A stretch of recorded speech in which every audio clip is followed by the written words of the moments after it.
ಯಾಕಂದ್ರೆ ದಿನನಿತ್ಯನೂ ನಾವು ಬಳಕೆಯಲ್ಲಿ ಮಾಡ್ತಾನೆ ಇದ್ದೀವಿ. ಯಾಕೆ ಅಂದ್ರೆ ಅನ್ನ, ನೀರು, ವಸತಿ ಎಷ್ಟು ಮುಖ್ಯನೋ ಹಾಗೇನೆ ಉಡುಪು ಸಹಿತ ನಮಗೆ ಅತಿ ಮುಖ್ಯವಾಗಿರ್ತಕ್ಕಂಥ ಒಂದು ವಸ್ತು ಆಗಿದೆ. ಹೌದಾ? ಈಗ ಚಿಕ್ಕ ಮಕ್ಕಳಿಂದ ಹಿಡಿದು ವೃದ್ಧಾಪ್ಯದವರೆಗೂ ನಾವೇನ್ ಮಾಡ್ತೀವಿ? ಉಡುಪುಗಳನ್ನ ಧರಿಸ್ತೀವಿ. ಯಾವ ತರದ ಉಡುಪುಗಳು? ವಸ್ತ್ರಗಳನ್ನ ನಾವೇನ್ ಮಾಡ್ತೀವಿ? ಉಡುಪುಗಳನ್ನಾಗಿ ಪರಿವರ್ತಿಸಿ ಅವುಗಳನ್ನು ನಾವು ದಿನನಿತ್ಯ ಧರಿಸ್ತೀವಿ. ಹೌದಾ? ಈ ಉಡುಪುಗಳು ಒಂದ್ ರೀತಿ ಆದ್ರೆ ನಮಗೆ ಗೊತ್ತೇ ಇಲ್ಲ ಅನ್ನುವಂತ ಮಕ್ಕಳು ಯಾರು ಇದ್ದೀರಾ? ಉಡುಪುಗಳು ನೋಡೇ ಇಲ್ಲ ಅನ್ನೋರು ಯಾರು ಇದ್ದೀರಾ? ಇಲ್ಲ ತಾನೆ? ಎಲ್ರಿಗೂ ಇದರ ಪರಿಚಯ ಇದೆ. ಈಗ ಈ ಒಂದು ಸಬ್ಜೆಕ್ಟ್ ಮೇಲೆ ನಾವು ವಿವಿಧ ರೀತಿಯ ಉಡುಪುಗಳನ್ನು ನಾವು ಪರಿಚಯ ಮಾಡ್ಕೊಳ್ಳೋಣ. ಹೌದಾ? ಯಾವ್ಯಾವ ರೀತಿಯಲ್ಲಿ ಉಡುಪುಗಳು ಇದ್ದಾವೆ? ಒಂದನೇದಾಗಿ ನಾವು ಪೀಠಿಕೆಯನ್ನು ನೋಡ್ಬೇಕಂದ್ರೆ ಉಡುಪುಗಳನ್ನ ನಾವು ವಸ್ತ್ರವನ್ನು ವಿನ್ಯಾಸವನ್ನು ಮಾಡಿ ರಚನೆಯನ್ನು ಮಾಡ್ತಕ್ಕಂಥದ್ದೇ ಉಡುಪು. ನಮಗೆ ನಮ್ಮ ದೇಹದ ಆಕೃತಿಗೆ ತಕ್ಕನಾಗ ನಾವು ಆ ಉಡುಪುಗಳನ್ನ ಕತ್ತರಿಸ್ಬಿಟ್ಟು, ಬಟ್ಟೆಯನ್ನ ಕತ್ತರಿಸ್ಬಿಟ್ಟು ನಾವು ಹೊಲಿಗೆ ಮುಖಾಂತರ ಅವುಗಳನ್ನ ರೆಡಿ ಮಾಡ್ತೀವಿ. ಅವು ಮನುಷ್ಯನ ಒಂದು ವ್ಯಕ್ತಿತ್ವವನ್ನ ರೂಪುಗೊಳಿಸುತ್ತೆ. ಯಾವುದು? ಉಡುಪು ಅಲ್ವಾ? ಏನು ರೂಪುಗೊಳಿಸುತ್ತೆ? ಅವನು ಶ್ರೀಮಂತನೋ ಬಡವನೋ, ಯಾವ್ದಾದ್ರು ಒಂದು ಅಧಿಕಾರಿಯೋ ಅಥವಾ ಯಾವ್ದಾದ್ರು ಮಿಲಿಟರಿ ಮೆನ್ ಅಂತಂದು ಹೇಳಿ ನಾವು ಅವ್ರನ್ನ ಗುರುತಿಸ್ಬೇಕಂತಂದ್ರೆ ಅದು ಉಡುಪುಗಳ ಮೇಲೆ ಅಲ್ವಾ? ಹೌದಲ್ವಾ? ಅಂತಾರೆ. ಇಲ್ಲಿ ಇದರ ಉದ್ದೇಶ ಏನು? ಉಡುಪುಗಳು ಪ್ರತಿಯೊಬ್ಬರಿಗೂ ಗೊತ್ತಿರ್ತಕ್ಕಂಥ ವಿಷಯ ಆದ್ರೂ ಸಹಿತ ಏನು ಉದ್ದೇಶ? ಇದು ನಿಮಗೆ ಯಾಕೆ ಪರಿಚಯ ಮಾಡ್ಬೇಕಾಗಿತ್ತು ಮಕ್ಕಳಿಗೆ ಅಲ್ವಾ? ಇದರ ಉದ್ದೇಶ ಏನಪ್ಪಾ ಅಂತಂದ್ರೆ ನಾವೆಲ್ಲರೂ ಧರಿಸ್ತಕ್ಕಂಥ ಬಟ್ಟೆಗಳು ಎಲ್ಲರೂ ಕಾಮನ್ ಗೊತ್ತು. ಆದ್ರೆ ಇಲ್ಲಿ ಉಡುಪುಗಳು ಪ್ರಾಂತೀಯವಾಗಿ ಬದಲಾವಣೆ ಆಗ್ತವೆ, ರಾಜ್ಯದಲ್ಲಿ ಬದಲಾವಣೆಗಳಾಗ್ತವೆ, ನೋಡ್ತಕ್ಕಂಥ ರೀತಿಗಳು ಬದಲಾವಣೆ, ಉಡ್ತಕ್ಕಂಥ ರೀತಿಗಳು ಬದಲಾವಣೆ ಇರ್ತವೆ. ಯಾಕೆ ಅಂದ್ರೆ ನಮ್ಮಲ್ಲಿ ನಾವೇನ್ ಮಾಡ್ತೀವಿ? ಸೀರೆಯನ್ನು ಧರಿಸ್ತೀವಿ. ಹೌದಾ? ನಾಗರಿಕತೆಯಲ್ಲಿ ನೋಡ್ಕೊಂಡ್ರೆ ವಧುವರರಿಗೆ ನಾವೇನ್ ಮಾಡ್ತೀವಿ? ಸೀರೆ ಮತ್ತು ಪಂಜೆಯನ್ನು ಹಾಕ್ತೀವಿ ಅಲ್ವಾ? ಇನ್ನು ಬೇರೆ ಅದರ್ ರಾಜ್ಯಗಳಿಗೆ ಹೋದ್ರೆ ಅವ್ರೇನ್ ಮಾಡ್ತಾರೆ? ಪಂಜಾಬಿ ಡ್ರೆಸ್ ಅನ್ನು ಹಾಕ್ತಾರೆ, ಕುರ್ತಾ ಹಾಕ್ತಾರೆ. ಮತ್ತೆ ಇನ್ನ ಒಂದು ಪ್ರಾಂತ್ಯಕ್ಕೆ ಹೋದ್ರೆ ಇಳಕಲ್ ಸೀರೆ ಹಾಕೊಂತಾರೆ. ಹೌದಾ? ಅಲ್ಲಿ ಪಂಜೆ ಮೇಲೆ ಟೋಪಿಯನ್ನು ಹಾಕ್ತಾರೆ, ಪೇಟವನ್ನು ಧರಿಸ್ತಾರೆ. ಆದ್ರೆ ಇಲ್ಲಿ ಒಂದೊಂದು ಪ್ರಾಂತೀಯಕ್ಕೂ ಆ ಉಡುಪುಗಳು ಬದಲಾವಣೆಯಿಂದ ಹೊಂದ್ತವೆ. ಎಷ್ಟೋ ತರದ ಉಡುಪುಗಳು ನಮ್ಗಿನ್ನ ಪರಿಚಯ ಆಗಿಲ್ಲ. ನಾವು ನಮ್ಮಲ್ಲಿ ನೋಡ್ತಕ್ಕಂಥ ಉಡುಪುಗಳಷ್ಟೇ ನಾವು ಪರಿಗಣಿಸ್ಕೊಂಡಿದೀವಿ. ಆದ್ರೆ ನಮ್ಮಲ್ಲಿ ಇನ್ನು ಯಾವ ತರದ ಉಡುಪುಗಳು ಇದಾವೆ, ಯಾರ್ಯಾರು ಧರಿಸ್ತಾರೆ. ಈಗ ಆ ಒಂದು ಪ್ರಾಂತೀಯದ ಮೇಲೆ ಹೆಸರನ್ನ ನಾವು ಗುರುತಿಸಬಹುದು. ಪಂಜಾಬಿ ಡ್ರೆಸ್ ಅಂತ ಕರಿತೀವಿ. ಪಂಜಾಬಿ ಡ್ರೆಸ್ ಪಂಜಾಬ್ ಅಲ್ಲಿ ಉಡ್ತಕ್ಕಂಥ ಒಂದು ಉಡುಗೆ ಅದು. ನಾವಿಲ್ಲ ಅದನ್ನು ಹಾಕೊಂತೀವಿ, ಆದ್ರೆ ಹೆಸರೇನು ಹೇಳ್ತೀವಿ? ನಾವು ಪಂಜಾಬಿ ಡ್ರೆಸ್ ಅಂತೀವಿ. ಕುರ್ತಾ ಅಂತ ಹೇಳ್ತೀವಿ. ಕುರ್ತಾನು ಅಷ್ಟೇ. ಅಲ್ಲಿ ಇಳಕಲ್ ಸೀರೆ ಅಂತ ಹೇಳ್ತೀವಿ. ಇಳಕಲ್ ಸೀರೆ ಎಲ್ಲಿ ನೇಯ್ತಾರೆ? ಇಳಕಲಲ್ಲಿ ತಯಾರಿರ್ತದೆ. ಆದ್ರೆ ಆ ಪ್ರಾಂತೀಯ ಹೆಸರನ್ನ ಅದು ತೆಗೆದುಕೊಂಡು ಬರುತ್ತೆ. ಯಾವುದು? ಉಡುಪು. ನಾವು ಅದನ್ನ ಗುರುತಿಸ್ತೀವಿ. ಇಳಕಲ್ ಸೀರೆ ಕಂಡಿಲ್ಲ, ಇಳಕಲ್ ಸೀರೆ ಇದು ಅಂತ. ಯಾವ್ದ್ರ ಮೇಲೆ ನಾವು ಇಳಕಲ್ ಅಂತ ಪರಿಗಣಿಸ್ತೀವಿ?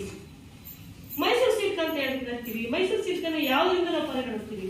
ಆ ಒಂದು ಪ್ರಾಂತೀಯ ಒಂದು ಪ್ರಾಮುಖ್ಯತೆಯನ್ನ ಅದು ಹೊರಹೊಮ್ಮಿಸುತ್ತೆ. ಯಾವುದು? ಉಡುಗೆ. ಅರ್ಥ ಆಯ್ತಾ?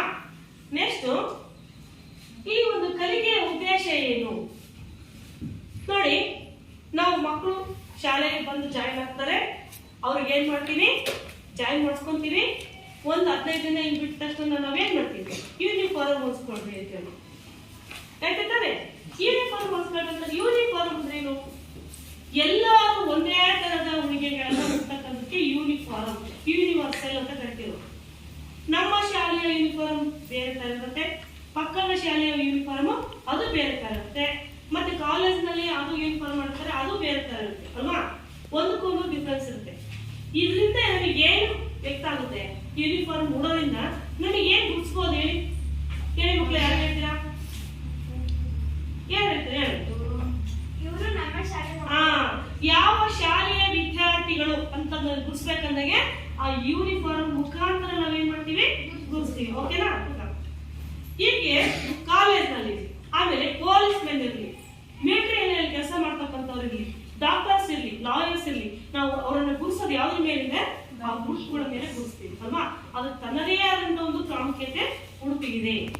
ಗೊತ್ತಿಲ್ಲ ಇಷ್ಟು ದಿನ ನಿಮಗೆ ಇದೆಲ್ಲ ನೋಡಿದ್ರಷ್ಟೇ.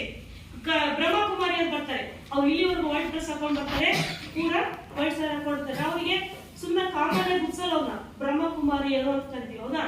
ಹೀಗೆ ಆ ಉಡುಪುಗಳ ಮೇಲೆ ಅವರ ಒಂದು ವೃತ್ತಿಯನ್ನ ಮತ್ತೆ ಅವರ ಒಂದು ಕೆಲಸವನ್ನ ನಾವು ಗುರುತಿಸ್ತೀವಿ, ಹೌದಾ? ಹಾಗಾಗಿ ಒಂದು ಈ ಕಲಿಕೆಯ ಉದ್ದೇಶ ಇಷ್ಟೇ. ನಾವು ಯಾರಾದ್ರೂ ಬೇರೆ ಕಡೆ ಹೋದಾಗೆ ನಾವು ಒಂದು ಸ್ಪೋರ್ಟ್ಸಿಗೆ ಕರ್ಕೊಂಡು ಹೋಗ್ತೀವಿ. ಸ್ಪೋರ್ಟ್ಸಿಗೆ ಕರ್ಕೊಂಡು ಹೋದಾಗೆ ಯಾವ ಮಕ್ಕಳು ಸಿದ್ದಮ್ಮ ಗ್ರಾಮೀಣ ಪ್ರೌಢಶಾಲೆ ಮಕ್ಕಳು ಅಂತ ಕರೀತಾರೆ ಅಲ್ವಾ? ಬೇರೆ ಏನಾದ್ರು ಕರೀತಾರ? ನಿಮ್ಮನ್ನ ಮಕ್ಕ ಗೊತ್ತಿರಲ್ಲ, ನಿಮ್ ಪರಿಚಯ ಗೊತ್ತಿರಲ್ಲ, ಏನು ಗೊತ್ತಿರಲ್ಲ, ನೀವು ಹಾಕಿರ್ತಕ್ಕಂಥ ಯೂನಿಫಾರ್ಮ್ ಇಂದ ನಿಮ್ಮ ಒಂದು ಓದು ಯಾವ ಶಾಲೆ ವಿದ್ಯಾರ್ಥಿಗಳು ಅಂತ ಹೇಳಿ ಅವ್ರು ಪರಿಗಣಿಸ್ತಾರೆ ಅಲ್ವಾ? ಅದಕ್ಕೆ ತನ್ನದೇ ಆದ ಒಂದು ಪ್ರಾಮುಖ್ಯತೆಯನ್ನ ಯೂನಿಫಾರ್ಮ್ ಹೊಂದಿದೆ ಅಲ್ವಾ? ಇನ್ನು ಉಡುಪುಗಳ ಆಯ್ಕೆ. ಉಡುಪುಗಳ ಆಯ್ಕೆ ಅಂತ ತಕ್ಷಣ ನಾವು ದಿನನಿತ್ಯ ಉಡುವ ಉಡುಪುಗಳು ಬೇರೆ, ಮನೆಯಲ್ಲಿ ಉಡ್ತಕ್ಕಂಥ ಉಡುಪುಗಳು ಬೇರೆ, ಸಮಾರಂಭದಲ್ಲಿ ಉಡ್ತಕ್ಕಂಥ ಉಡುಪುಗಳು ಬೇರೆ ಅಲ್ವಾ? ಮತ್ತೆ ಯಾವ ಬರ್ತಡೇ ಉಡ್ತಕ್ಕಂಥ ಉಡುಪುಗಳು ಬೇರೆ, ಮತ್ತೆ ಏನಾದ್ರು ಒಂದು ಸೆಲೆಬ್ರೇಷನ್ ಇದೆ, ಗಾಂಧಿ ಜಯಂತಿ ಇದೆ, ಆಗಸ್ಟ್ 15 ಇದೆ ಅಂದಾಗ ನಾವು ಧರಿಸ್ತಕ್ಕಂಥ ಉಡುಪುಗಳು ಬೇರೆ ಅಲ್ವಾ? ಈ ತರ ಉಡುಪುಗಳನ್ನು ನಾವು ಆಯ್ಕೆ ಮಾಡ್ಕೊಳ್ಬೇಕಾಗುತ್ತೆ ಅಲ್ವಾ? ಯಾವ ರೀತಿ ಈ ಉಡುಪುಗಳು ಅಂತ ತಕ್ಷಣ ನಮಗೆ ಕೆಲವೊಂದು ನಾವು ಪರಿಗಣಿಸ್ತೀವಿ. ಯಾವುದು? ಫ್ರಾಕ್ ಇರ್ಬೋದು, ಚೂಡಿದಾರ ಇರ್ಬೋದು, ಸೀರೆ ಇರ್ಬೋದು, ಈ ತರ. ಆದ್ರೆ ಇದನ್ನು ಹೊರತುಪಡಿಸಿ ಇರ್ತಕ್ಕಂಥ ಉಡುಪುಗಳು ಸಾಕಷ್ಟು. ಏನು ಹೊರತುಪಡಿಸಿ ಇರ್ತಕ್ಕಂಥ ಉಡುಪುಗಳು ಯಾರ್ಯಾರು ಗೊತ್ತಾ? ಹೇಳ್ತೀರಾ? ಯಾರು ಹೇಳ್ತೀರಾ? ಈಗ ಉಡುಪುಗಳನ್ನ ಆಯ್ಕೆ ಮಾಡ್ಕೊಳ್ಬೇಕು. ನಾವು ಹೋಗ್ತೀವಿ ಬಜಾರ್ ಹೋಗ್ತೀವಿ, ರೆಡಿಮೇಡ್ ಗಾರ್ಮೆಂಟ್ಸ್ ಹೋಗ್ತೀವಿ, ಇಲ್ಲಾಂದ್ರೆ ಬಟ್ಟೆ ನೋಡ್ತೀವಿ, ತಗೊಂಡು ಟೈಲರ್ ಕಡೆ ಹೊಲಿಸ್ತೀವಿ ಅಲ್ವಾ? ನಮಗೆ ಒಂದು ನಮ್ಮದೇ ಯಾರ ಒಂದು ಇಮ್ಯಾಜಿನೇಷನ್ ಇರುತ್ತೆ, ಉಡುಪು ಈ ತರ ಇರ್ಬೇಕು ನನಗೆ ಅಂತ ಇರ್ತಲ್ವಾ? ಯಾವ್ದಾದ್ರು ನೋಡ್ತೀವಿ, ನನಗೆ ಈ ತರ ಇದ್ರೆ ತುಂಬಾ ಚೆನ್ನಾಗಿರುತ್ತೆ, ನಾನು ಚೆನ್ನಾಗಿ ಕಾಣಿಸ್ತೀನಿ ಅಂತ ಅವರಿಗೆ ಅನ್ಸಿರ್ತಲ್ವಾ? ಈ ತರ ಕಾಂಬಿನೇಷನ್ ಉಡುಪುಗಳ ಕಾಂಬಿನೇಷನ್ ಇದ್ರೆ ನಾನು ಸುಂದರವಾಗಿ ಕಾಣ್ತೀನಿ, ನಾನು ಚೆನ್ನಾಗಿ ಹೋಗ್ತೀನಿ ಅಂತ ಆ ಒಂದು ಇಮ್ಯಾಜಿನೇಷನ್ ನಿಮ್ಮ ತಲೆಯೊಳಗಿರುತ್ತೆ. ನೀವು ಹೋಗ್ತೀರಿ ಬಟ್ಟೆ ಅಂಗಡಿ ಎಲ್ಲ ಕಡೆ ನೋಡ್ತೀರಿ, ಅಲ್ಲಿ ನಿಮಗೆ ನೀವು ಅಂದುಕೊಂಡಿರ್ತಕ್ಕಂಥ, ನೀವು ಇಮೇಜ್ ಮಾಡಿರ್ತಕ್ಕಂಥ, ಊಹೆ ಮಾಡಿರ್ತಕ್ಕಂಥ ಉಡುಪುಗಳು ಸಿಗಲ್ಲ. ಮತ್ತೆ ಇನ್ನೊಂದು ಅಂಗಡಿಗೆ ಹೋಗ್ತೀರಿ, ಅವ್ರಿಗೆ ನೀವು ಹೇಳ್ತೀರಿ ಈ ತರ ಇರ್ಬೇಕಂತ, ಅವ್ರು ಇಮೇಜ್ ಮಾಡ್ಕೊಂತಾರೆ, ಈ ಮೈಂಡ್ ಈ ತರ ಇದೆ ಅಂತ ಹೇಳಿ ತೋರಿಸ್ತಾರೆ. ಕಾಂಬಿನೇಷನ್ ಹೇಳ್ತೀರಿ ನೀವು, ರೆಡ್ ಬ್ಲಾಕ್ ಕಾಂಬಿನೇಷನ್ ಇರಲಿ, ರೆಡ್ ಯೆಲ್ಲೋ ಕಾಂಬಿನೇಷನ್ ಇರಲಿ, ಈ ತರ ಇದೆ ನನಗೆ, ಮುಂದಿನ ಫ್ರಂಟ್ ಡಿಸೈನ್ ಇರಲಿ, ಈ ತರ ಎಲ್ಲ ನೀವು ಹೇಳ್ತೀರಿ. ಅವಾಗ ಅವರು ಆ ಒಂದು ನಿಮ್ಮ ಒಂದು ಇಮ್ಯಾಜಿನೇಷನ್ ಮೇಲೆ ಅವ್ರಲ್ಲಿ ಇರ್ತಕ್ಕಂಥ ಉಡುಪುಗಳೆಲ್ಲ ಇರ್ತಾರೆ, ಹೌದಾ? ಒಂದಲ್ಲ, ನೀವು ಒಂದು ಉಡುಪು ತಗೊಳಕ್ಕೆ 100 ಡ್ರೆಸ್ಗಳನ್ನ ಅವರು ನಿಮ್ಮ ಮುಂದೆ ಹಾಕ್ತಾರೆ, ಹೌದಾ? ಅವಾಗ ಏನ್ ಮಾಡ್ತೀವಿ ನಾವು? ಅದರಲ್ಲಿ ನಮಗೆ ಸರಿ ಒಂದು ಅಂತ ನಾವು ಉಡುಪುಗಳನ್ನ ಆಯ್ಕೆ ಮಾಡ್ತೀವಿ, ಹೌದಾ? ಹಾಗೆಯೇ ಇಲ್ಲಿ ಉಡುಪುಗಳು ಏನ್ ಆಯ್ಕೆ ಮಾಡ್ಕೋಬೇಕು? ಇದು ಯಾವ ಕಾಲ? ಇದು ನಾವು 3 ಕಾಲಗಳನ್ನು ನೋಡ್ತೀವಿ. ಒಂದು ಚಳಿಗಾಲ, ಎರಡನೇದು ಮಳೆಗಾಲ, ಮೂರನೇದು ಬೇಸಿಗೆ. ಈ ಚಳಿಗಾಲಕ್ಕೆ ನಾವು ಏನಾಗುತ್ತೆ? ಚಳಿಗಾಲ ಇರುತ್ತೆ. ಇಲ್ಲಿ ನಾವು ತೆಳುವಾದ ಉಡುಪುಗಳನ್ನು ಉಟ್ಟರೆ ನಮ್ಗೆ ಏನಾಗುತ್ತೆ? ಆ ಒಂದು ಚರ್ಮವನ್ನ ರಕ್ಷಣೆ ಮಾಡ್ಕೊಳಕ್ ಆಗಲ್ಲ, ನಡ್ತಾ ಇರ್ತೀವಿ, ಹೌದಾ? ಇಲ್ಲಿ ನಾವು ಯಾವ ಉಡುಪುಗಳನ್ನ ಆಯ್ಕೆ ಮಾಡ್ಕೋಬೇಕಾಗುತ್ತೆ? ಉಣ್ಣೆಯ ಉಡುಪುಗಳನ್ನ ಆಯ್ಕೆ ಮಾಡ್ಕೋಬೇಕಾಗುತ್ತೆ. ಯಾವ್ದನ್ನ? ಉಣ್ಣೆಯ ಉಡುಪು, ಹೌದಾ? ನಾವು ಈ ಉಣ್ಣೆ ಮನುಷ್ಯನ ದೇಹಕ್ಕೆ ಶಾಖವನ್ನು ಉತ್ಪತ್ತಿ ಮಾಡುವ ಒಂದು ಗುಣ ಹೊಂದಿದೆ. ಯಾವ್ಗೆ? ಉಣ್ಣೆಗೆ. ಇನ್ನ ಮಳೆಗಾಲ, ಇಲ್ಲಿ ಯಾವ್ದನ್ನ ಆಯ್ಕೆ ಮಾಡ್ಕೊತೀವಿ? ಮಳೆಗಾಲದಲ್ಲಿ ಯಾವ್ದನ್ನ ಆಯ್ಕೆ ಮಾಡ್ಕೊಂತಿದ್ದೆ ಹೇಳಿ ನೋಡೋಣ. ಇಲ್ಲಿ ವೈಟ್ ಬಟ್ಟೆಗಳನ್ನು ಧರಿಸಬಾರ್ದು. ಯಾಕೆ ಹೇಳಿ? ನೀವು ಹೋಗ್ತಕ್ಕಂಥದ್ದು ರೂಟಲ್ಲಿ ಚಪ್ಪಲಿಯಿಂದ ಸಿಡಿದ ಕೆಸರು ಎಲ್ಲರೂ ತಲೆ ಇರುತ್ತಲ್ವಾ? ನಾವೇನ್ ಮಾಡ್ಬೇಕು? ಒಂಥರ ಆ ಒಂದು ಪರಿಸರಕ್ಕೆ ಹೊಂದುವಂತ ಕಲರ್ ಅನ್ನು ನಾವು ಆ ಒಂದು ಮಳೆಗಾಲದಲ್ಲಿ ಧರಿಸಿದ್ರೆ ನಮ್ಮ ಉಡುಪುಗಳು ಒಂದು ಪಕ್ಷ ಮಣ್ಣಲ್ಲಿ ಕಲೆಗಳಾದ್ರೂ ಸಹಿತ ಕಾಣಲ್ಲ, ಹೌದಾ? ಹಾಗಾಗಿ ನಾವು ಆ ಒಂದು ಮಳೆಗಾಲದಲ್ಲಿ ತೊಯ್ದು ಸಹಿತ ನಾವು ಅದ್ರ ಕೆಸರಲ್ಲಿ ನಮಗೆ ಡ್ರೆಸ್ ನೆನಪು ಸಹಿತ ಅದು ನಮಗೆ ಯಾವುದೇ ತರದ ಕಲೆಗಳನ್ನ ಕಾಣಲಾರದ ರೀತಿಯಲ್ಲಿ ಇರ್ತಕ್ಕಂಥ ಉಡುಪುಗಳನ್ನ ನಾವು ಉಡ್ತೀವಲ್ವಾ? ಇನ್ನ ಯಾವುದು? ಬೇಸಿಗೆ. ಬೇಸಿಗೆ ಕಾಲ, ಇಲ್ಲಿ ನಾವು ಯಾವ್ದನ್ನ ಧರಿಸ್ತೀವಿ? ಇರೋ ಬಟ್ಟೆಯನ್ನ ಕಳಿಸ್ಬೇಕು, ನಾವು ಒಂದು ಶೆಕೆಗೆ ತಡ್ಕೊಳಕ್ಕೆ ಆಗಲ್ಲಲ್ವಾ? ಅವಾಗ ಏನಾದ್ರು ಉಣ್ಣೆ ಬಟ್ಟೆ ಉಟ್ಕೊಂಡ್ರೆ ನಾವು ಬದುಕಕ್ಕಾಗುತ್ತಾ? ಏನಾಗುತ್ತೆ ಹೇಳು? ತೆಳುವಾಗಿರ್ತಕ್ಕಂಥ ಶುಭ್ರವಾಗಿರ್ತಕ್ಕಂಥ ಬಿಳಿ ಬಟ್ಟೆಗಳನ್ನ ಧರಿಸಿದಾಗ ನಮಗೆ ಬಿಳಿ ಬಟ್ಟೆಗಳನ್ನ ನಾವು ಬೇಸಿಗೆ ಕಾಲದಲ್ಲಿ ಎಷ್ಟು ಧರಿಸ್ತೀವೋ ಅಷ್ಟು ನಮಗೆ ದೇಹಕ್ಕೆ ಒಳ್ಳೆಯ ಒಂದು ವಾತಾವರಣ ಕೊಟ್ಟಾಗುತ್ತೆ. ಯಾಕೆಂದ್ರೆ ಇದು ಹತ್ತಿ ಬಟ್ಟೆ ಮನುಷ್ಯನಿಗೆ ಬೆವರನ್ನು ಹೀರುವ ಗುಣವನ್ನು ಹೊಂದಿರುತ್ತೆ. ಏನ್ ಮಾಡುತ್ತೆ? ಬೆವರನ್ನ ಹೀರ್ತಕ್ಕಂಥ ಗುಣವನ್ನು ಹೊಂದಿರುತ್ತೆ. ಹಾಗಾಗಿ ಅದು ಏನಾಗುತ್ತೆ, ಆ ಕಾಲದಲ್ಲಿ ಲೈಟ್ ಕಲರ್ ಬಟ್ಟೆಗಳು, ಲೈಟ್ ಕಲರ್ ಅಂದ್ರೆ ಬಿಳಿಗೆ ಹತ್ತಿರವಾಗಿರ್ತಕ್ಕಂಥ ಬಟ್ಟೆಗಳು, ಬೂದಿರ್ಬೋದು, ಲೈಟ್ ಯೆಲ್ಲೋ ಇರ್ಬೋದು, ಲೈಟ್ ಪಿಂಕ್ ಇರ್ಬೋದು, ಈ ತರದ ಬಟ್ಟೆಗಳನ್ನು ನಾವು ಈ ಬೇಸಿಗೆ ಕಾಲದಲ್ಲಿ ಧರಿಸೋದ್ರಿಂದ ಏನಾಗುತ್ತೆ, ಸೂರ್ಯನ ಶಾಖ ನಮಗೆ ಗಡ ರಿಫ್ಲೆಕ್ಟ್ ಆಗಲ್ಲ. ಈ ಬ್ಲಾಕ್ ಹಾಕೊಂತ ಹೋಗ್ತಿದ್ವಿ, ಈ ಬ್ಲಾಕ್ ಹಾಕೊಂಡಾಗ ಏನಾಗುತ್ತೆ, ಅದು ಬೇಗ ಇಟ್ಕೊಳ್ಬೇಕು. ಶಾಖವನ್ನು ಹಿಡಿದು ಇಟ್ಕೊಂಡು ಏನ್ ಮಾಡುತ್ತೆ, ಬೇಗ ಹೊರಗೆ ಬಿಡಲ್ಲ. ಅವಾಗ ಏನಾಗುತ್ತೆ, ನಮಗೆ ಅಲ್ಲೇನ್ ಮಾಡುತ್ತೆ, ಹಾಕೊಂಡಾಗ ಬೆವರು ಬರುತ್ತೆ. ಬೆವರು ಬಂದಾಗ ಏನಾಗುತ್ತೆ, ಅದು ಸ್ವಲ್ಪ ಗುಳ್ಳೆಗಳಾಗ್ತವೆ, ಆಮೇಲೆ ನಮಗೆ ತುರ್ಕಿಗಳು ಸ್ಟಾರ್ಟ್ ಆಗ್ತವೆ. ಹಂಗಾಗಿ ಆ ಒಂದು ಸಮಯದಲ್ಲಿ ಬೇಸಿಗೆ ಕಾಲದಲ್ಲಿ ಅತಿ ಕಪ್ಪು ಬಣ್ಣದ ಬಟ್ಟೆಗಳನ್ನ ಅವಾಯ್ಡ್ ಮಾಡಬೇಕು. ಲೈಟ್ ಆಗಿರ್ತಕ್ಕಂಥ ಕಲರ್ ಅನ್ನ, ಹತ್ತಿಯಿಂದ ಮಾಡಿರ್ತಕ್ಕಂಥ ಕಲರ್ ಅನ್ನ, ಹತ್ತಿಯಿಂದ ನೇಗಿರ್ತಕ್ಕಂಥ ಉಡುಪನ್ನೇ ಜಾಸ್ತಿಯಾಗಿ ಒಂದು 3 ತಿಂಗಳಷ್ಟೇ ತರಿಸ್ಬೇಕಾಗುತ್ತೆ ಅಲ್ವಾ. ಮತ್ತೆ ಚಿಕ್ಕ ಮಕ್ಕಳು ಇರ್ತಾರೆ, ಮನೆಯಾಗ ಡೆಲಿವರಾಗಿರುತ್ತೆ, ಅವ್ರಿಗೇನು ಪಾಲಿಸ್ಟರ್ ಬಟ್ಟೆ ಹೊಸ್ತಾರ. ಯಾವ ಬಟ್ಟೆಯನ್ನು ಹಾಕ್ತಾರೆ ಹೇಳಿ? ತೆಳುವಾಗಿರ್ತಕ್ಕಂಥ ಮಲ್ ಬಟ್ಟೆಯನ್ನ ನಾವು ಆ ಮಕ್ಕಳಿಗೆ ಧರಿಸ್ತೀವಿ. ಯಾಕೆ? ಅದರಿಂದ ಏನಾಗುತ್ತೆ ಅಂದ್ರೆ ಮಕ್ಕಳ ಒಂದು ದೇಹದ ಒಂದು ಸ್ಕಿನ್ ಇರ್ತಲ್ಲ, ಅದು ಬಹಳ ಸೆನ್ಸಿಟಿವ್ ಇರುತ್ತೆ. ಆ ಮಕ್ಕಳ ಸ್ಕಿನ್ ಅನ್ನ ನಾವು ಕಾಪಾಡ್ಬೇಕಂದಾಗ ಹತ್ತಿ ಬಟ್ಟೆಯನ್ನ, ತೆಳುವಾಗಿರ್ತಕ್ಕಂಥ ಬಟ್ಟೆಯನ್ನ ನಾವು ಧರಿಸ್ಬೇಕು. ಯಾಕಂದ್ರೆ ಅದು ಗಾಳಿ ಆಗ್ಬೇಕು ದೇಹ. ಇಲ್ಲ ಅಂದ್ರೆ ಅದು ಫುಲ್ ಬ್ಲಾಕ್ ಆಗಿ ಮುಚ್ಚಿಬಿಟ್ರೆ ಏನಾಗುತ್ತೆ ಅಂದ್ರೆ ಅದು ಸ್ವೆಟ್ ಆಗಿದ್ದು ಮಕ್ಕಳಿಗೆ ಗುಳ್ಳೆಗಳಾಗೋದು, ತುರಿಕೆ ಬರೋದು, ಇನ್ಫೆಕ್ಷನ್ ಆಗೋದು ಆಗುತ್ತೆ ಅಲ್ವಾ. ಹಂಗಾಗಿ ಹುಟ್ಟಿರೋ ಮಕ್ಕಳಿಗೆ ನಾವೇನ್ ಮಾಡ್ತೀವಿ, ಬಟ್ಟೆನ ಸುತ್ತೀವಿ, ಉಡಿಸಿ ಹೊಡಿದ್ರಿಂದ ಹುಟ್ಟಿದ ತಕ್ಷಣ ಏನ್ ಮಾಡ್ತಾರೆ, ಒಂದು ಬಿಳಿ ಬಟ್ಟೆ ತಗೊಂಡು ಆ ಮಗುವಿಗೆ ಸುತ್ತಾರೆ, ಸುತ್ಬಿಟ್ಟು ಮಲಗಿಸ್ತಾರೆ. ಎಷ್ಟು ದಿನ, 1 ವಾರ ಆ ತರ ಮಾಡ್ತಾರೆ. ಆಮೇಲೆ ಏನ್ ಮಾಡ್ತಾರೆ, ತೆಳುವಾಗಿರ್ತಕ್ಕಂಥ ಲೂಸ್ ಆಗಿರ್ತಕ್ಕಂಥ ಬಟ್ಟೆನ ಮಕ್ಕಳಿಗೆ ಧರಿಸ್ತಾರೆ. ನೆಕ್ಕು ದೊಡ್ಡದಾಗಿರ್ತಕ್ಕಂಥ ಬಟ್ಟೆನ ಹಾಕ್ಬೇಕು. ಯಾಕಂದ್ರೆ ಕಿಸ್ಕಿನ್ ಆಗಿರ್ತಕ್ಕಂಥ ಎಷ್ಟು ಇರ್ತಕ್ಕಂಥದ್ದು ಹಾಕಿದ್ರೆ ನಾವೀಗ ತೆಗಿಬೇಕಾದ್ರೆ ಏನಾಗುತ್ತೆ, ಸ್ಕಿನ್ ಡ್ಯಾಮೇಜ್ ಆಗೋ ಚಾನ್ಸ್ ಇರುತ್ತೆ. ಯಾರಿಗೆ? ಮಕ್ಕಳಿಗೆ. ಉಕ್ಸನ್ನ ಹಾಕಿರ್ತಕ್ಕಂಥ ಉಡುಪನ್ನ ಮಕ್ಕಳಿಗೆ ಧರಿಸ್ತಾರೆ.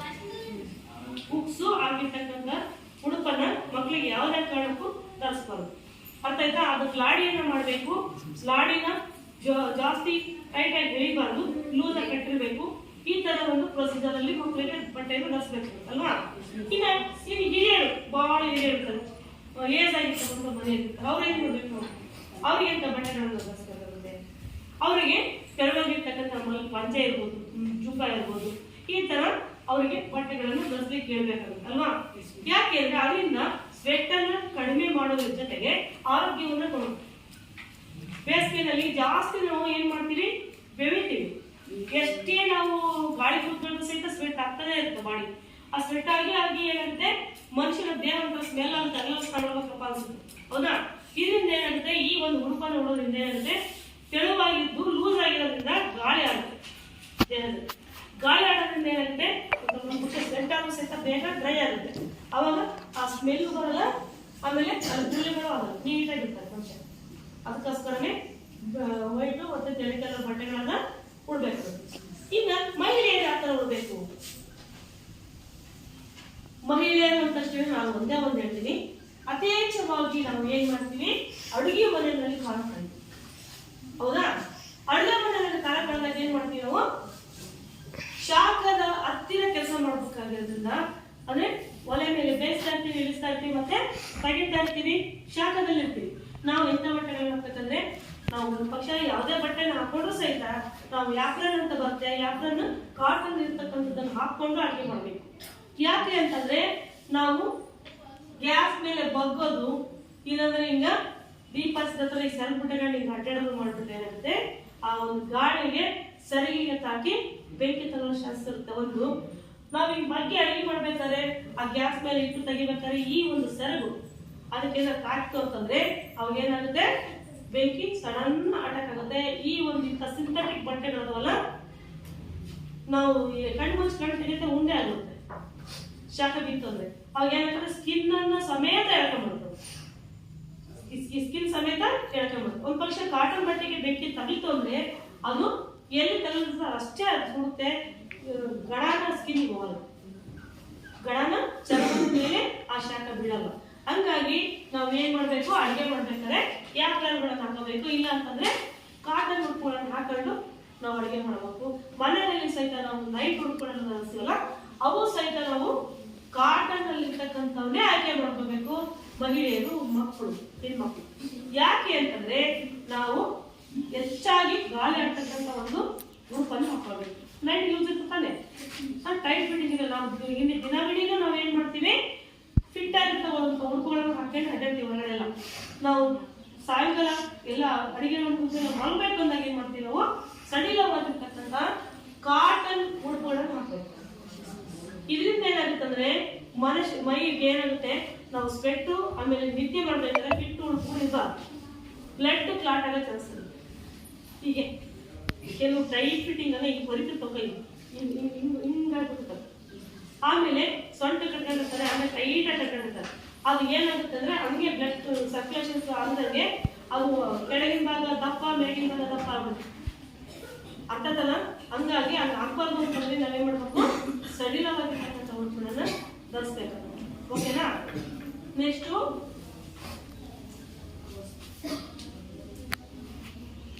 ಸ್ಟಾರ್ಟ್ ಮಾಡ್ತೀವಿ. ವಸ್ತ್ರ ಹೊದಿಕೆಯಿಂದ ಉಡುಪು ಧರಿಸುವ ಕಡೆಗೆ ನಾವು ರಾತ್ರಿ ಮಲ್ಬೇಕಾದ್ರೆ ಏನ್ ಮಾಡ್ತೀವಿ ಅಲ್ರಿ, ಬೆಡ್ಶೀಟ್ ಒಕ್ಕಂತೀವಿ. ಹೊಸನೆ ಸುಖಂತೀವ? ನಮ್ಗೆ ಬೇಕೇ ಬೇಕು. ಮಲಗಬೇಕಾದ್ರೂ ಬಟ್ಟೆ ಬೇಕು. ನೋಡಿ ವ್ಯವಸ್ಥೆ ಮಾಡಿ ಮಲಗಬೇಕಾದ್ರೂ ನಾವು ಉಡುಪುಗಳನ್ನ ಬಟ್ಟೆನ ಯೂಸ್ ಮಾಡ್ತೀವಿ. ನಾವೇನ್ ಮಾಡ್ತೀವಿ, ಕೆಳಗಡೆ ಒಂದು ಬೆಡ್ ಹಾಕೊಂಡಿರ್ತೀವಿ, ಮೇಲೆ ಏನ್ ಮಾಡ್ತೀವಿ, ಒದಿತೀವಿ. ಯಾವ್ದನ್ನ? ಬೆಡ್ಶೀಟ್ ಅಲ್ಲ. ಹೌದಾ? ಆಯ್ತು. ಇನ್ನ ಒದೆಯುವ ಉಡುಪುಗಳು ಯಾವುವು? ಯಾರು ಹೇಳ್ತೀರಾ? ಒದೆಯುವ ಉಡುಪುಗಳು. ಇಲ್ಲಿ ವಸ್ತ್ರ ಒದೆಯುವಿಕೆಯಿಂದ ಉಡುಪು ಧರಿಸುವ ಕಡೆಗೆ ಹೋಗೋಣ ನಾವು. ಹೌದಾ? ವಸ್ತ್ರ ಒದೆಯುವುದರಲ್ಲಿ ಯಾರಿಗೆ ಗೊತ್ತಿದ್ದೇವೆ? ಯಾರು ಹೇಳ್ತೀರಾ? ಒದೆಯುವುದು ಇನ್ನಿ ಫಸ್ಟ್ ಹೇಳಿದ್ದೆ, ನೆನ್ಪೈತೆಲ್ಲ ಗೊತ್ತಿರೋದು. ಒದೆಯುವಿಕೆ ಬೆಡ್ಶೀಟ್ ಬಿಡ್ರಿ. ಉಡುಪುಗಳಲ್ಲಿ ಒದೆಯುವಿಕೆ ಯಾವ ಬರ್ತವು? ಬರಲ್ಲ. ಯಾರಿಗೆ ಗೊತ್ತಿಲ್ಲ? ಸೀರೆ ಬೇರೆ, ಸೀರೆ ಉಡುವಿಕೆ, ಸುತ್ತುವಿಕೆ ಬರುತ್ತೆ. ಓಕೆ. ವಸ್ತ್ರ ಒದೆಯುವಿಕೆ. ವಸ್ತ್ರ ಒದೆಯುವಿಕೆ ಅಂದ್ರೆ ನಾವು ಏನ್ ಮಾಡ್ತೀವಿ, ವೇಲ್, ಚೂಡಿದಾರ್ ವೇಲ್ ಏನ್ ಮಾಡ್ತೀವಿ ನಾವು ಮೇಲ್ ಹಾಕೊಂತೀವಿ. ಹೌದಾ? ಓದ್ಕೊಂತೀವಿ ದುಪ್ಪಟ್ಟ. ಹೌದಾ? ಆಮೇಲೆ ಲಂಗ ದಾವಣಿ ಬರಲ್ಲ, ಲಂಗ ದಾವಣಿ ನಾವು ಉಡ್ತೀವಿ, ಸುತ್ತೀವಿ. ಹೌದಾ? ಆಮೇಲೆ ಒದೆಯುವಿಕೆಯಲ್ಲಿ ಇನ್ಯಾವ ಬರ್ತವೆ? ಶಾಲು, ಟವಲ್. ಹೌದಾ? ಇವೆಲ್ಲ ಏನ್ ಮಾಡ್ತೀವಿ, ನೀವು ದುಪ್ಪಟ್ಟ ಏನ್ ಮಾಡ್ತೀವಿ, ಇದನ್ನ ಚೂಡಿದಾರ್ ಏನ್ ಮಾಡ್ತೀವಿ, ಓದ್ಕೊಂತೀವಿ ಮೇಲೆ. ಅದೆಲ್ಲ ಉಟ್ಕೊಂಡಿರಾ? ಇಲ್ಲ ತಾನೆ, ಹಾಕೊಂಡಿವಿ ತಾನೆ. ಒದೆಯುವಿಕೆ ಇದು ಒಂದು ಉಡುಗೆ. ಒದೆಯುವಿಕೆ ಒಂದು ಉಡುಗೆ. ಹೌದಾ? ಮತ್ತೆ ನೆಕ್ಸ್ಟ್ ಡ್ರಾಪ್ ಅಂತ ಕರಿತೀವಿ ನಾವು. ಉಡುಪನ್ನ ಸುತ್ತಿಕೊಳ್ಳುವುದು. ಸುತ್ತಿಕೊಳ್ಳುವುದು ಈ ಉಡುಪುಗಳು ಯಾವುವು? ಏನು? ಪಂಜೆ, ಸೀರೆ. ಇವು ಏನ್ ಮಾಡ್ತೀವಿ, ಉಡುಪುಗಳು, ಸುತ್ತಿಕೊಳ್ಳತಕ್ಕಂಥ ಉಡುಪುಗಳು, ಸುತ್ತಿಕೊಳ್ಳುವ ಉಡುಪುಗಳು.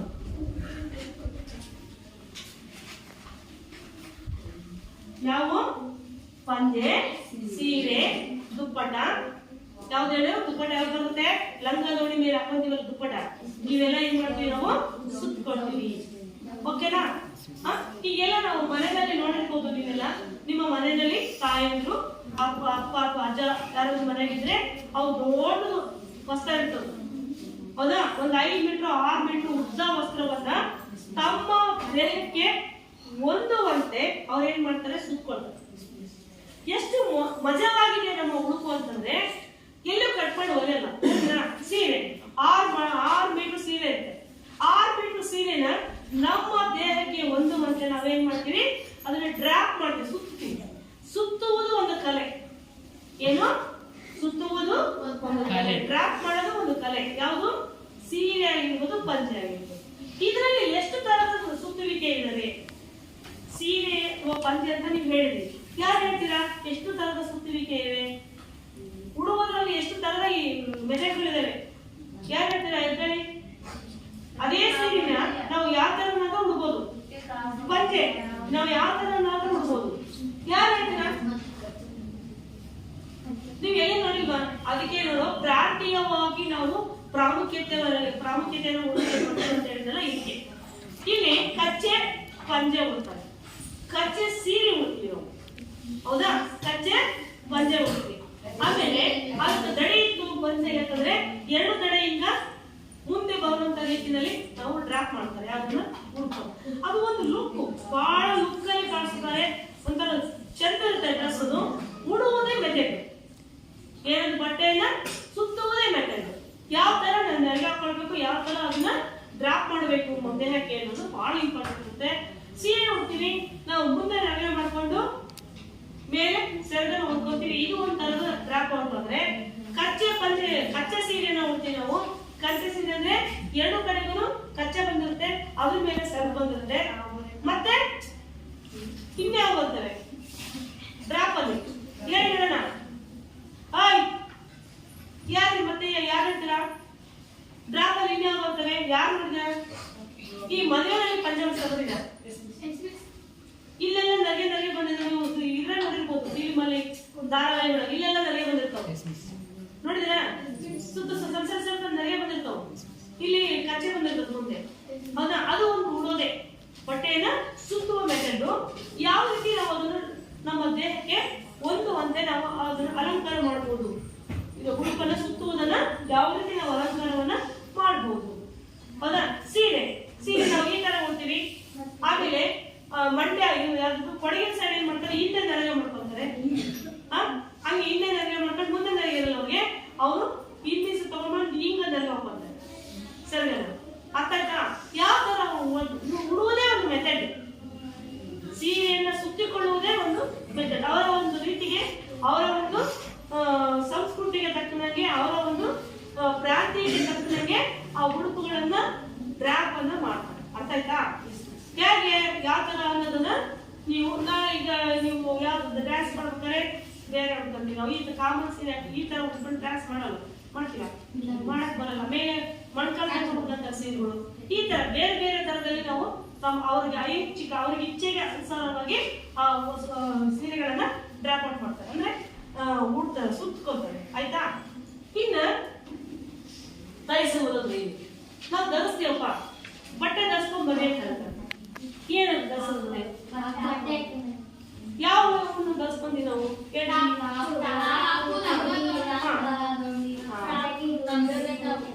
ಧರಿಸುವುದು ಅಂದ್ರೆ ಉಡೋದು.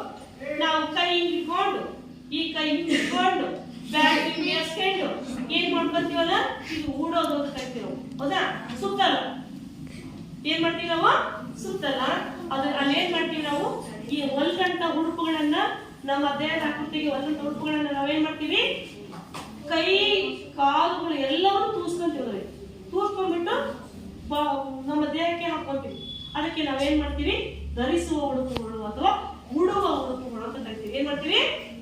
ಧರಿಸುವ ಉಡುಪುಗಳು ಅಥವಾ ಉಡುವ ಉಡುಪುಗಳು ಅಂತ ನಾವು ಕರಿತೀವಿ, ಹೌದಾ? ಇವು ಯಾವ್ಯಾವು?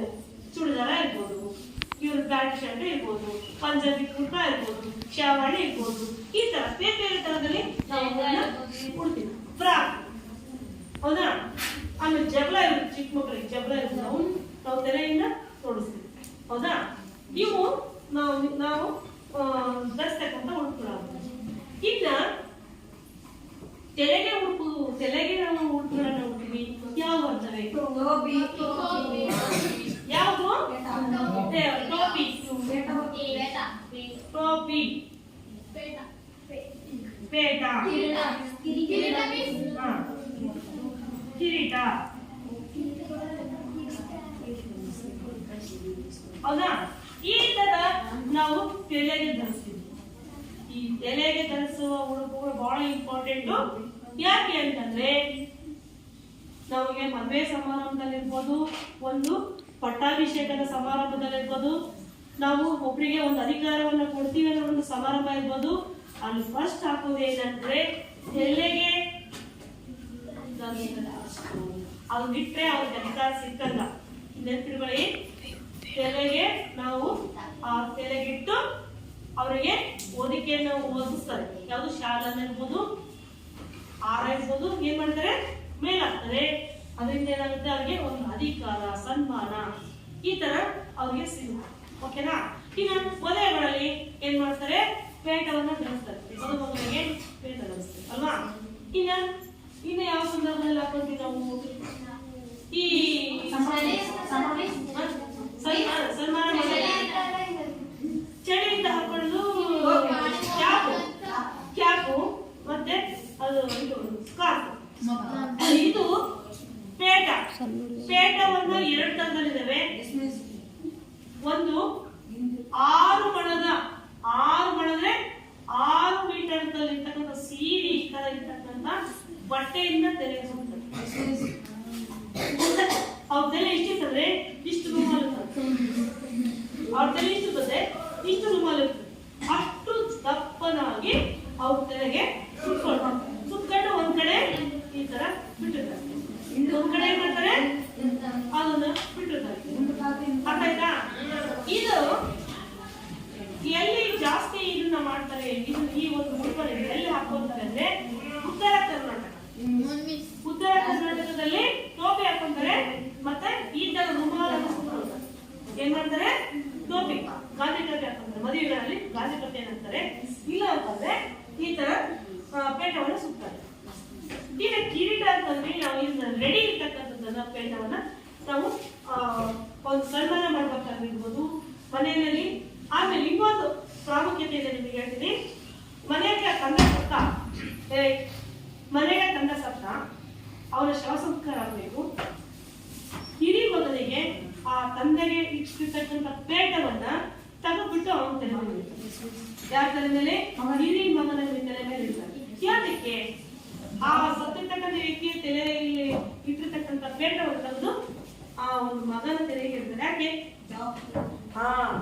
ನನ್ನ ನಂತರ ನಿನ್ನ ಜವಾಬ್ದಾರಿ ಇದು ಅಂತೇಳಿ ಅವನಿಗೆ ಪಟ್ಟ ಕಟ್ಟೋದಲ್ಲಿ. ನೋಡ್ರಿ, ಪಟ್ಟಾಭಿಷೇಕ ಅನ್ನೋದು ರಾಜ ಮಹಾರಾಜರಲ್ಲ, ಸಾಮಾನ್ಯ ಮನೆತನದಲ್ಲೂ ಇದೆ. ನಾವು ಅದನ್ನು ಪರಿಗಣಿಸ್ತಾ ಇಲ್ಲ ಅಷ್ಟೇ. ಹೌದಾ? ನೋಡಿ, ನೀವು ಸತ್ತಾಗಿ ಯಾರಾದ್ರೂ ಸತ್ತಾಗಿ ಹೋದ್ರಿ, ಏನಾಗಲ್ಲ, ಹೋದ್ರೇನಾಗಲ್ಲ, ಹೋದಾಗೆ ಅಲ್ಲೆಲ್ಲದನ್ನು ಮಾಡಿ ಆದ್ಮೇಲೆ ಇನ್ನೇನು ಅವ್ರು ಒಳಗೆ ಹಾಕ್ಬಿಟ್ಟು ಮಣ್ಣು ಹಾಕ್ತಾರೆ ಅಂದಾಗ ಆ ಒಂದು ಸ್ವಾಮೀಜಿಗಳು ಏನ್ ಮಾಡ್ತಾರೆ, ಆ ಪ್ಲೇಟ್ ತೆಗೆದು ಆ ಹಿರಿ ಮಗನ ತಲೆಗಿರ್ತಾರೆ.